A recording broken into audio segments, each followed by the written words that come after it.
ছয়দুৱাৰ মহাবিদ্যালয়ৰ ধুনীয়া ডেকাজন।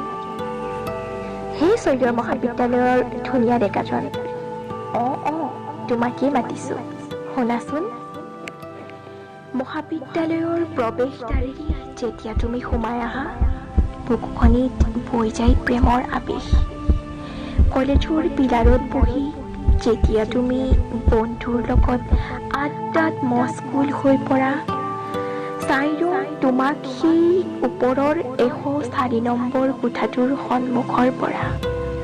কিমান যে সুন্দৰ তোমাৰ ওঠৰ ফাঁকেৰে নিগৰি অহা বেকা হাঁহিটি, ডাঠকৈ চেলাও তোমাৰ দুষ্ট চকুজুৰিৰ মিঠা চাৱনিটি, কৃষ্ণচূড়াজোপাৰ পাতৰ ফাঁকেৰে প্ৰাণী বিজ্ঞান বিভাগৰ পৰা পদুম পুখুৰীটিৰ কাষত অকলশৰে তোমাক বহুবাৰ দেখিছোঁ।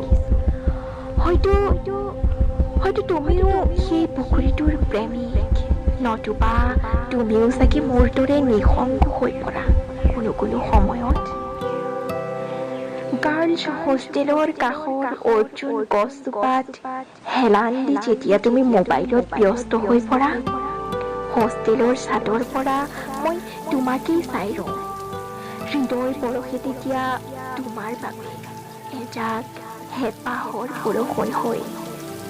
চকুত চকু পৰিলে বগী জামুজোপাৰ পাতৰ আঁৰত মই লুকুৱা দেখিছানে কেতিয়াবা?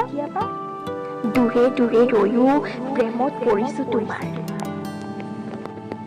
যদিও বা হৈ যায় বহু কথা চাৰি চকুৰ মাজত, পিছে সোধা নাই কাহানি তোমাৰ পৰিচয়। চিঞৰি কৈ দিম নেকি তোমাক, সেই ছয়দুৱাৰ মহাবিদ্যালয়ৰ ধুনীয়া ডেকাজন। লিখি দিয়া না মোৰ হৃদয়ত প্ৰেমৰ এটি কবিতা, যদি আছে সময় তোমাৰ হাতত।